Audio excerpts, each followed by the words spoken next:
시청자 여러분 안녕하십니까? 뉴스데스크 제주입니다. 경남 진주시 이통장단이 단체 연수를 다녀간 뒤 이들과 접촉한 제주도민 한 명이 추가로 코로나19 확진 판정을 받았습니다.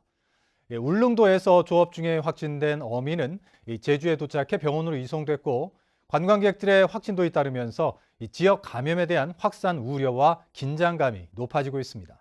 김찬현 기자입니다.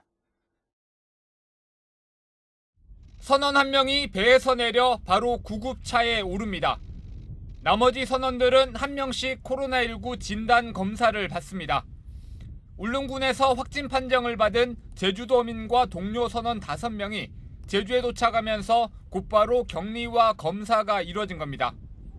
양성 환자는 다시 병원으로 이송을 하고 그다음에 음성인 경우는 저희가 자가격리가 가능하신 분은 자가격리시키고 그러지 못하신 분들은 저희 격리시설로 이송을 해서 저희가 14일간 관찰을 할 겁니다. 집단 확진자가 나온 진주시 이통장단 제주 모임에서는 우려했던 2차 감염자가 나왔습니다. 이들이 제주 여행 중 접촉한 제주도민 한 명이 발열 증상 등을 호소한 뒤 어젯밤 확진 판정을 받은 겁니다.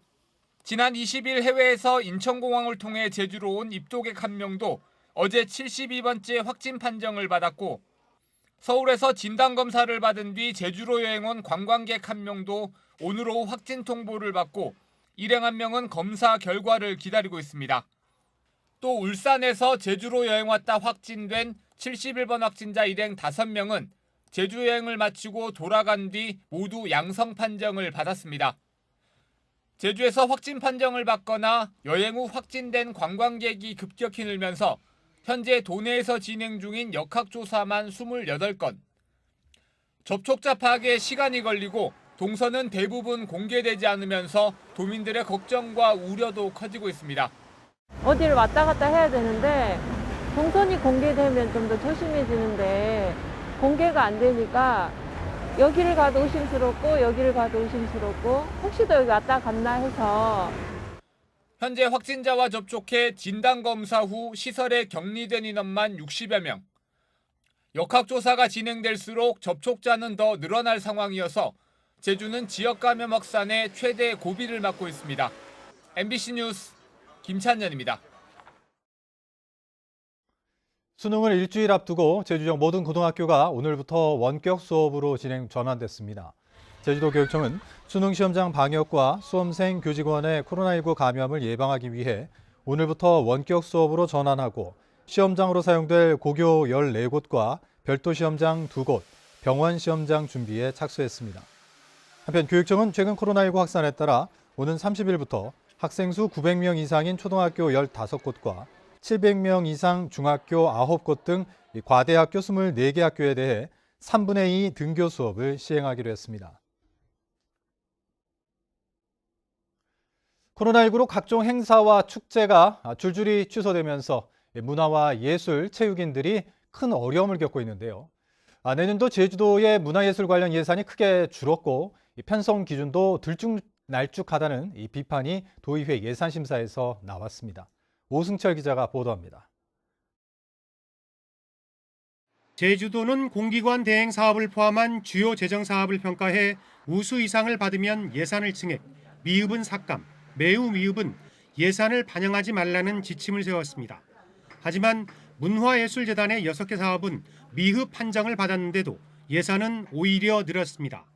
반면 대부분의 문화예술 예산 사업은 긴축 재정을 이유로 크게 깎였고 문화예술재단과 영상문화진흥원의 내년 예산은 각각 52%와 170%가 증액됐다며 의원들은 기준이 뭐냐고 따졌습니다. 이 재정평가 사업 기준은 2020년 3월 달에 나왔습니다. 네, 알고 3월 달에 나왔음에도 불구하고 행정에서 이렇게 주먹구구식으로 떡밥 나누듯이 이렇게 예산을 하고 있는 겁니까? 도서관, 장애인 같은 경우에 감액이 됐습니다. 위탁 운영비. 그리고 힘 있는 아까 제가 말씀드린 출자 출연기관 같은 경우는 다 증액이 돼 있어요. 특히 공기관 대행 사업비를 정산을 하지 않아도 되는 출연금으로 바꿔 출자 출연기관에 지원하는 꼼수를 쓰고 있다며 전액 삭감을 예고했습니다. 전 상임위가 지금 공기관 대행 사업비 문제를 지적하고 나서니까 이거를 살짝 돌려서 출연금으로 편성해버려요? 네, 맞습니다. 장난하십니까?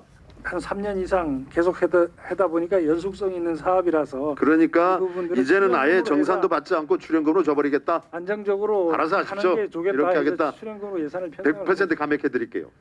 또한 코로나19 사태 종식을 전제로 대폭 증액한 탐나문화재와 국제관악재 예산도 상임위에서 손질될 것으로 보입니다. MBC 뉴스 오승철입니다.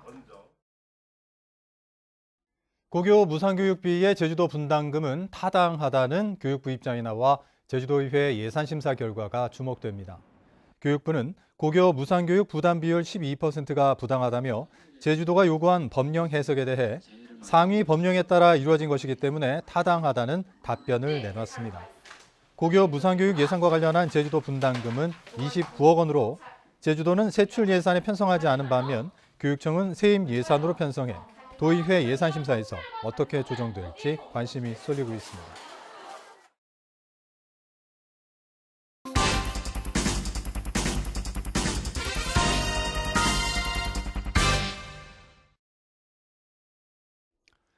반세기 만에 실체가 드러나고 있는 간첩 조작 사건을 세 차례에 걸쳐 되돌아보는 이슈 추적. 오늘은 누가, 왜 이 사건들을 조작했는지 짚어보겠습니다. 이 정통성이 없었던 군사 정권은 정치적 위기 때마다 숱한 간첩 사건들을 만들어냈고 4.3의 멍해를 쓰고 있던 제주는 수상한 섬이 되고 말았습니다. 조인호 기자입니다. 일본에 돈을 벌러 밀항했다. 조총련의 지령을 받고 북한에 간첩이 됐다는 누명을 쓰고 7년 동안 옥살이를 한 강 광보 씨. 그런데 강 씨가 군 보안부대에 체포된 것은 귀국한 지 7년이나 지난 1986년이었습니다. 전두환 정권을 무너뜨린 1987년 6월 항쟁을 1년 앞두고 민주화를 요구하는 시위가 절정으로 치닫던 시기였습니다. 왜 당신들 말이지 나를 잡아놓고 이제 이 간첩으로 만들려는 그 의도가 무엇이냐?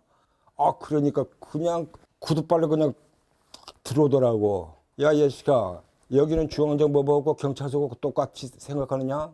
여기는 현역 군인이야 하면서 그때부터 또 무자비하게 그냥 또 고민이 들어오더라고. 박정희 정권 시절 조총련이 보낸 간첩으로 몰려 1년 반 동안 옥고를 치른 김용담 씨. 그 역시 일본에서 돌아온 지 4년이나 지난 뒤인 1971년에야 군 방첩부대에 체포됐습니다. 박정희가 강력한 야당 후보 김대중의 도전을 받았던 대선이 열렸던 바로 그 해였고 1972년 10월 유신으로 종신 집권 체제를 구축하기 1년 전이었습니다. 처음에 제주도 돌아오셨을 때 67년도에 그때는 어땠었잖아요? 그때는 조사도 하고 그냥 내보내서 나왔지. 갑자기 한 4년 뒤에 조사했잖아요. 이상하고 억울하다는 생각 드시지 않았습니까? 이상하다고 생각하지만은 어떻게 해볼 도리가 있어야지. 군사정권은 독재 체제가 흔들리면 북한의 위협을 이유로 민주화 요구를 억눌렀고 공안기관들은 그때마다 고문과 조작으로 간첩 사건을 터뜨렸습니다. 북한에서 내려오라 이거야. 내려와야 우리 군인들 정가 올리고 훈장 타고 진급되고 이런 기회도 생기지 않느냐 이거야. 전마들이 안 내려오면 좀 답답하죠. 또 어떤 면에서 군인들은 안 그래요? 경찰이나. 그리고 4.3의 광풍을 피해 섬을 떠난 가족들을 찾아 일본으로 밀항했던 제주 도민들이 표적이 됐습니다. 영문도 모른 채 누명을 쓰고 백발의 노인이 된 피해자들은 아직도 내가 왜 간첩이 됐어야 했냐고 묻고 있습니다. 어머니가 청년 사람들 집에 살았어. 왜 거기 갔냐? 나 어머니가 갔다. 이게 무슨 잔소리지 하면서 아예 막 때리고 그럴 거예요. 이제 간첩이다 멘트가 놓으니까 어쩔 수 없이 이제 간첩이 되는구나 이제. 그러나 그들을 간첩으로 만들고 권력을 누렸던 장본인들은 한마디 사과조차 하지 않고 있고 피해자들은 여전히 과오를 인정하지 않는 국가를 상대로 재심이라는 힘겨운 싸움을 이어가고 있습니다. MBC 뉴스 조인호입니다. 제주 4.3 평화재단은 4.3 당시 군사재판과 일반재판 수용인들에 대해 법무부가 일괄재심 의견을 낸 것은 억울한 옥살이를 했거나 학살당한 수용 희생자들의 명예회복을 위한 혁신이라며 환영한다고 밝혔습니다. 법무부는 어제 국회 행정안전위원회에 4.3 당시 수용인들에 대해 4.3 위원회의 권고에 따라 검사가 일괄재심을 신청할 수 있는 조항을 수용한다는 의견을 제시했습니다. 제주 4.3 당시 군사재판을 받은 수용인은 2,530명, 일반 재판을 받은 수용인은 1,300여 명입니다. 제주도가 제주 제2공항 여론조사를 앞두고 제2공항 홍보에 나서 논란이 일고 있습니다. 제주도는 최근 제2공항은 반드시 필요하고 현 제주공항 확장은 불가능하다는 내용을 담은 홍보 소책자 2만 부를 배포하고 버스와 도심 전광판 등의 홍보 영상을 내보내고 있습니다. 이에 대해 제주 제2공항 강행저지 비상도민회의와 제주환경운동연합은 관권 홍보를 중단하고 원희룡 지사가 도민 앞에 사과하라고 요구했습니다. 2022년 지방선거를 앞두고 선거구 획정 작업이 내년부터 시작됩니다. 제주도의회 행정자치위원회 문종태 의원은 제주도 예산안 심사에서 헌법재판소가 내린 판결에 맞게 선거구를 획정해야 한다며 제주도의 대책을 물었습니다. 송종식 제주도 특별자치행정국장은 내년 1월부터 선거구 획정위원회를 구성해 본격적인 논의를 시작하겠다고 답했습니다. 헌법재판소 기준에 따르면 제주시 아라동과 애월읍 선거구의 인구가 많고 한경 추자면과 서귀포시 정방, 중앙, 천지동 선거구는 적어 조정이 필요한 상황입니다.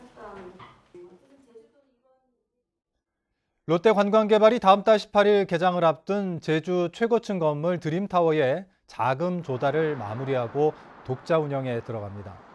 롯데관광개발은 건물 담보대출과 해외 투자기관 전환사채 발행을 통해 8천억 원의 자금을 확보하고 대출 상환과 공동시행사인 녹지그룹의 사업비 정상금으로 사용할 예정이라고 밝혔습니다.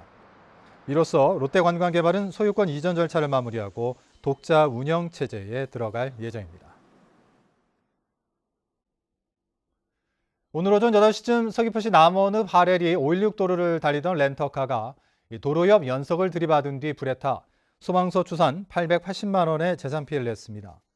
경찰과 소방당국은 차량이 빗길에 미끄러진 뒤 엔진룸에서 불이 났다는 운전자의 진술에 따라 연석에 부딪혀 불꽃이 튀면서 흘러나온 기름에 불이 붙은 것으로 보고 있습니다. 수천만 원대의 보이스피싱 범죄를 경찰의 피해자 보호로 사전에 예방하는 사건이 발생했습니다. 제주지방경찰청은 어제 오후 4시쯤 부인이 보이스피싱 일당에게 6,300만 원을 전달하겠다며 나간 뒤 연락이 되지 않는다는 신고가 접수돼 휴대전화 위치 추적으로 15분 만에 피해자를 발견해 피해를 막았다고 밝혔습니다. 경찰은 보이스피싱 조직이 검찰 직원을 사칭해 피해자의 계좌가 범죄에 사용됐으니 예금을 인출해야 한다며 속였다고 밝혔습니다. 제주지방법원 최성문 판사는 허위 서류를 꾸며 장애인 활동지원 보조금을 챙긴 혐의로 기소된 안마 원장 57살 A씨에게 징역 1년을 선고했습니다. A씨는 2015년부터 안마원 직원과 남편이 시각장애인 안마사들의 출퇴근을 도와준 것처럼 허위로 서류를 꾸며 장애인 고용공단 등에서 보조금 2억 1,500여만 원을 부당하게 타낸 혐의로 기소됐습니다. 뉴스데스크 제주를 마칩니다. 시청해주신 여러분 고맙습니다.